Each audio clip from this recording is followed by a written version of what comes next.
He now wants to establish 50 new restaurants in the US, and imagine this is amid the COVID-19 pandemic. Just how ambitious can one be? Just how possible is that? Well, I'm talking about Kevin Onyona, a Kenyan businessman living in the US. He may not be new to you, but he wants to change the paradigm shift. He says he wants to change the narrative about African entrepreneurs in the US. And I met him recently in New Jersey and Washington, D.C. as he began that new journey towards establishing 50 new restaurants. We have that and more on this show. But first, here are some highlights. We are not on the back street anymore. We are on Main Street of the top cities of America. He has begun the journey of actualizing his ambition. It's a big deal. Yes, to set up 50 high-end restaurants in the US. Kevin Onyona is not kidding. Tyson's Corner, we just acquired that as well in Virginia. Find out how and where exactly on My Magical Kenya. I want to set up my business here. Meet the Canadian family who fell in love with Kenya and want to dare in Kenya thanks to a holiday trip.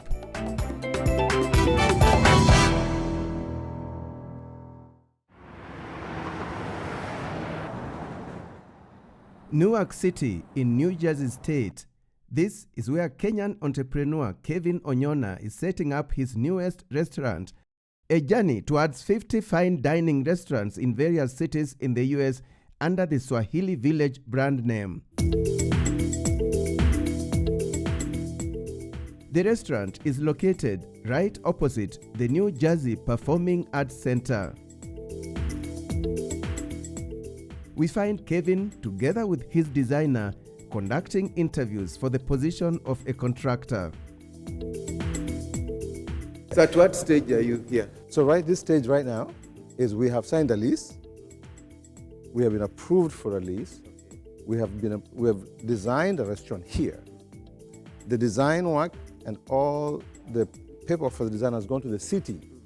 And the city has actually approved all the design work and said, we like the design, it meets all our codes, now you can start construction.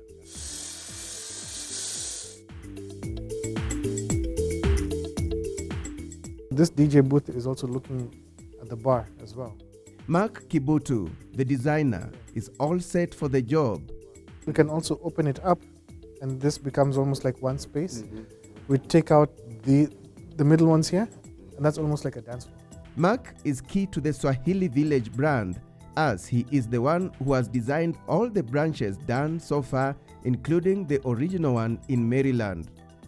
The aesthetic always helps because, you know, everything comes together. Everything is done with its own purpose, you know?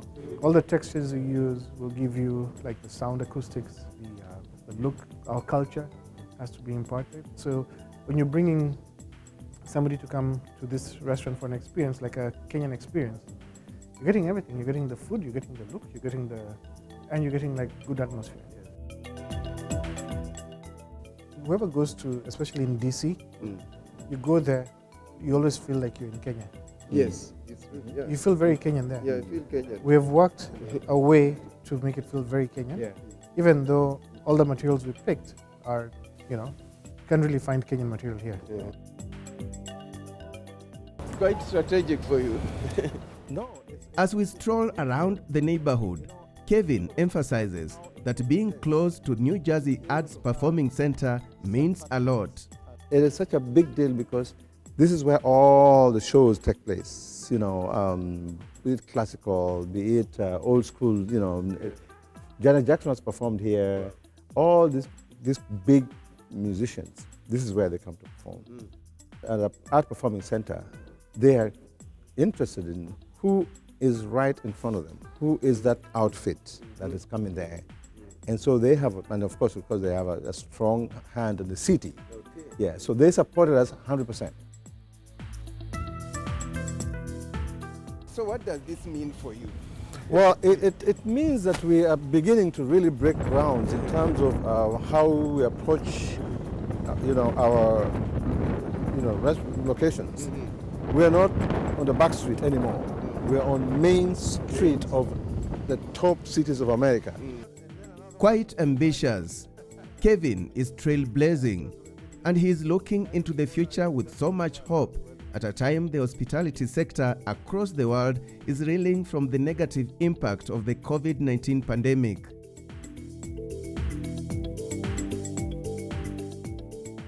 Alex, karibu to our new restaurant, the Consulate. Kevin's Washington, D.C. branch is now operational, save for the capacity challenges because of the COVID-19 crisis. The restaurant is located on the high-end M Street.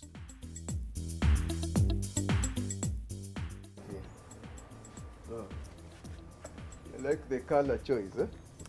Yeah, so Alex, remember when you first came, Yes. this was nowhere like this. We were just actually in the process of tearing down and trying to renovate the entire place. Yeah. You're busy fixing things here and there. Yeah. So finally, we had to come down with the very select African textures and colors that bring that whole African fine dining together. Okay. So right from the colors on the walls to the art to bringing the whole textures together.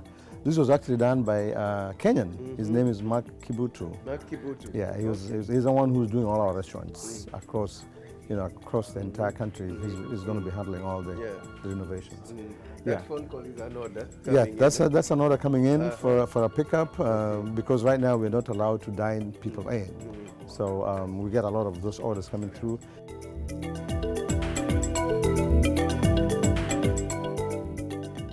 So Alex, this area right here is upper dining, but I call it the safari dining area. The safari dining area. Yeah, because here, when you walk in here, you connect to the country, to the continent, to the country in an amazing way. So you can see our wildebeest. Wow. You know, you sit back here, you feel like you're transported back into our motherland, you know, when you're sitting dining, and of course, into safari. And then of course, across there, you look at our elephants, you know.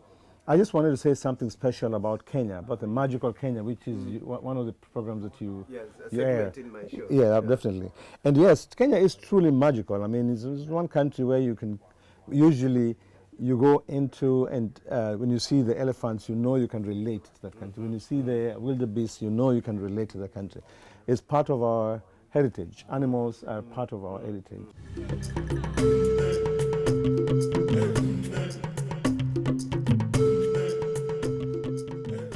So I wanted to say something very powerful about it. To bring this to the capital of the United States, it's powerful. Anybody that walks through here, don't question. In a very short while, they know. Oh, we are actually in Africa. Okay. This is Kenya. This is Africa. This is our space. Yeah. So this now is the main dining area. Because of COVID, we've had to separate and remove, of course, any sitting around here, so that we can keep social distancing. You notice that we have hand sanitizers everywhere, in every station. If you have a table of family of 5, you can sit there together. Another one over there. So you see how the distance is there enough so that we are not overcrowding the space. Man, this is a lost opportunity. You would have made some cash on an inauguration day. Oh yeah, inauguration day in DC is usually a cash cow for restaurants. Unfortunately, this year it has actually been a nightmare for restaurants because look, we're closed. We cannot even sit customers, of course, due to COVID. We're only doing takeouts. Ordinarily, this would be a weekend that would be crazy because we'd have a lot of guests from out of town, international guests, diplomats, and all the members of the World Bank community. What is this? I'm curious. So this is, like I said, this restaurant was built with a lot of things in mind. We built it to be able to just do fine dining. We built it to be able to do entertainment. So at night, after 10 o'clock, By a switch of a button, everything changes and it becomes a nice lounge for entertainment. And we have the music go up. This is a lighting system that takes up all the night ambience and is able to give you beautiful lighting. And then the party starts. Okay. So as we build, we're able to build a restaurant that can give you nice fine dining, quiet, peaceful, beautiful place to hold meetings and stuff, and then transition the restaurant into a nightlife where you start to party, you hang out.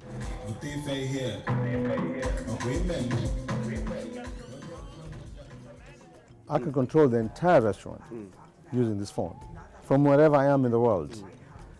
I could be in Nairobi, and if I feel like there's something wrong, I can bring it down. Wow.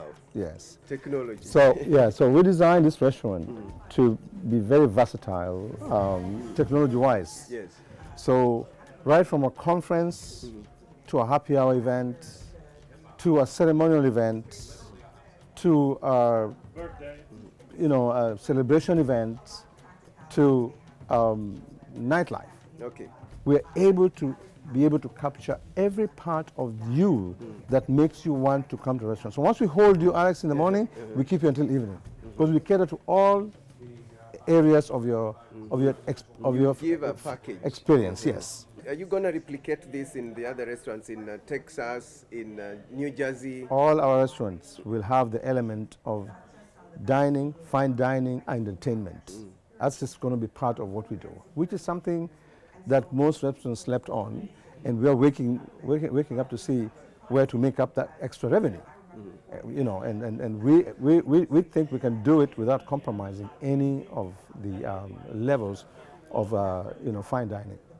Well, it's a long journey and coming amid the COVID-19 pandemic, but Kevin Onyona says he's all set and determined to stay the course. We have more right after the break.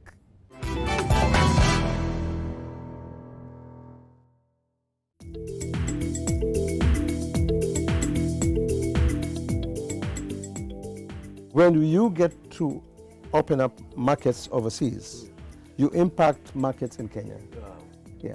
So think about Swahili Village with 50 locations, and we want to make chai, or we want to make coffee, because right now I didn't even bring the Kenyan coffee. Our coffee is Kenyan, our tea is Kenyan, And I heard there's a guy making sausages. Sausages, Kenyan yes. sausages. We have a guy who actually, Farmer's Choice? Farmer's Choice sausages, he created, he got the recipe and is able to make this. Where is he based? So he's based here in Delaware, and we are also his biggest consumer. That's daring up. Our visit here coincided with the inauguration of Joe Biden as the 46th president of the US, and it was a different event from the past as Washington, D.C. was under lockdown. Despite the lockdown, there were some walk-in clients as we interacted with Kevin. I came for the inauguration, so we're walking back to our hotel. We're walking back to our car so we can get back to the hotel, and we passed this restaurant and thought we'd come in. The food smelled so good from outside, we thought we'd come inside. You didn't know about it in the first place? No, no. You're just walking around? Yes. We're trying to catch the presidential motorcade. I think we missed it. But they're cold, so they didn't want to stay outside any longer. So what do you think about the restaurant? I think it's beautiful in here. It looks very nice. I can't wait for it to open up so we can come back the next time we're in town. Kevin has not lost hope on conferencing. He is all set for a post-COVID-19 rebound.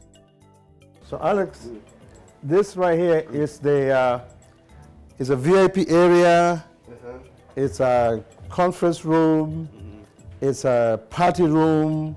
Like I said, we are very versatile in the way that we built this. Okay. So this can be a very private room. We close this door.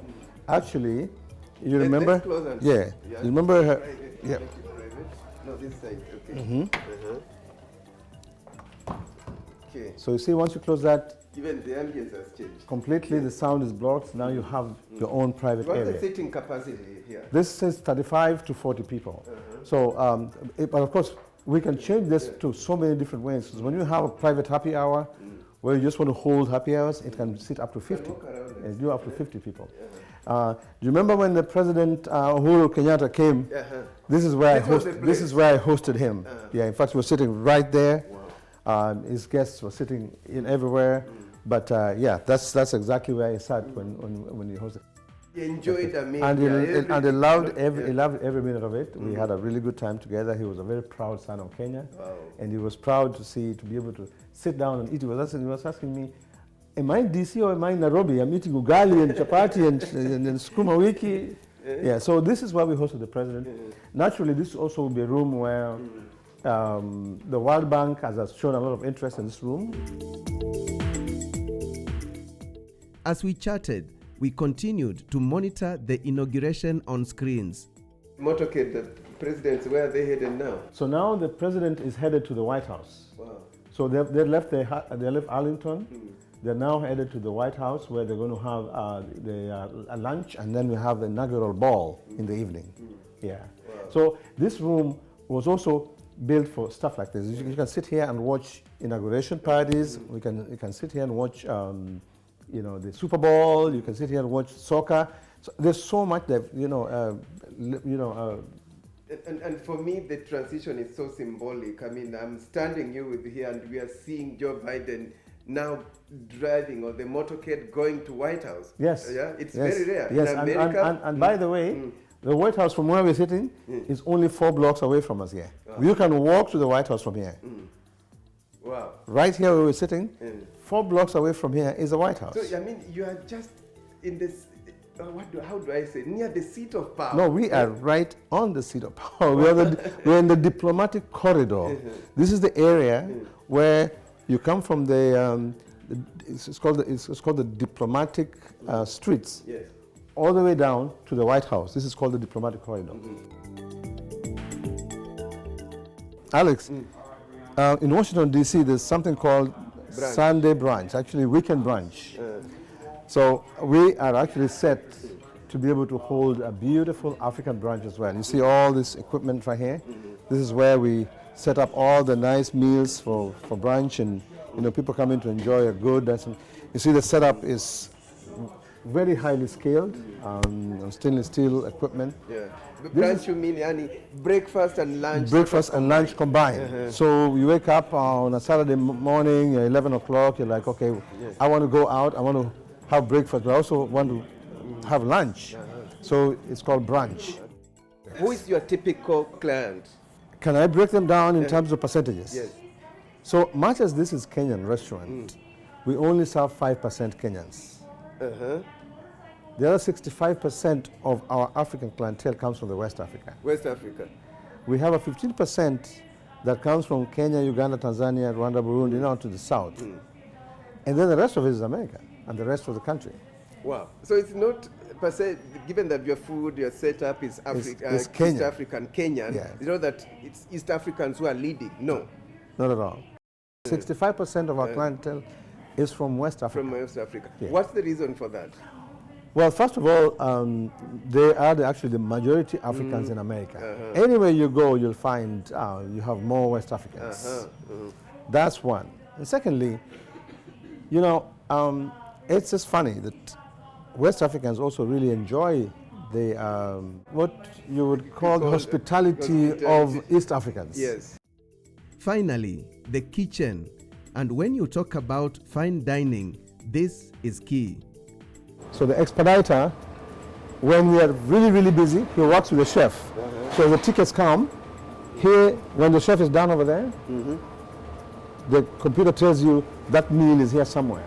So when the waiters come, they will say, can I get my ugali, can I get this?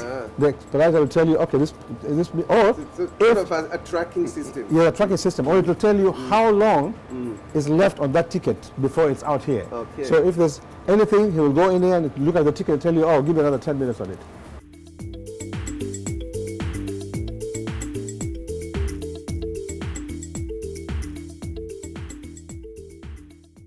Great. Quite ambitious, quite inspiring. We will keep tabs on Kevin Onyona's moves. He always has something new, something inspiring. Time now for my magical Kenya. And recently I met a Canadian family which found magic in Kenya, and now they want to invest here. Or put it this way, they want to dare in Kenya. Take a look.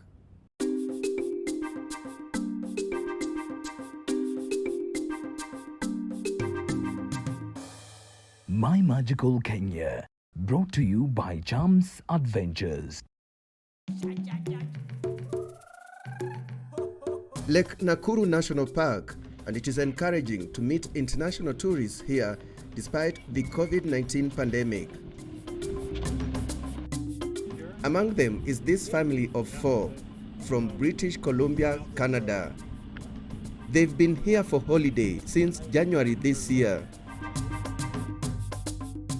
I came here in December 2007 with my family, about 2 weeks before the post-election violence. I came back 5 years ago with my wife for our 25th anniversary, and we actually came to Lake Nakuru game park here and enjoyed the park here. It's one of our favorite places in the world. So now we're back the 3rd time. Bell says they decided to stay in Kenya because of many restrictions related to COVID-19 in their home country, among other reasons. It's just a lot more freedom here than in Canada. I think a lot less fear here in Kenya. So we're really grateful to be here, but a bit of a challenge to travel. But once you're here, it's great.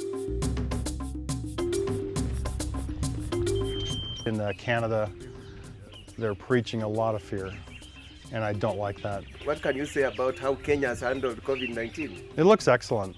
I like it that before I go into a store, I check my temperature. Of course, I have a mask on, I sanitize, and I'm free to walk around. It's just fine. I don't think we need to do anything else besides that.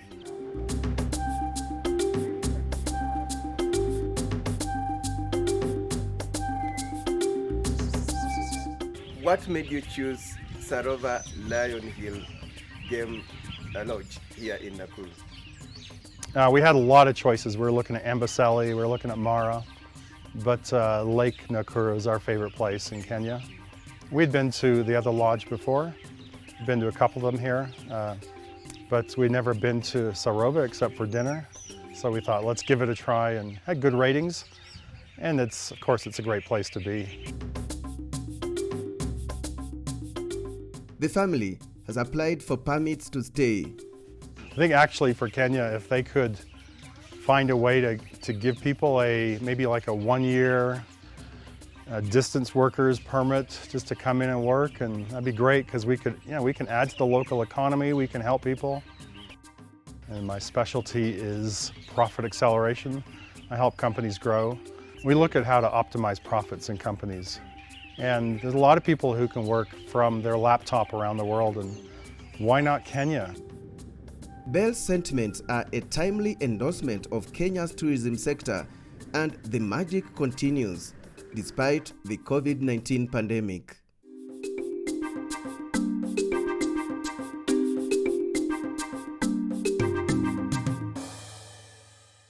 Kind words there from Patrick Bell and family. We wish them the best as they plan to set base in Kenya. That's how we end the show today. Always a pleasure having your company, and I take this opportunity to wish you the best as you enjoy your Easter holiday. Bye-bye.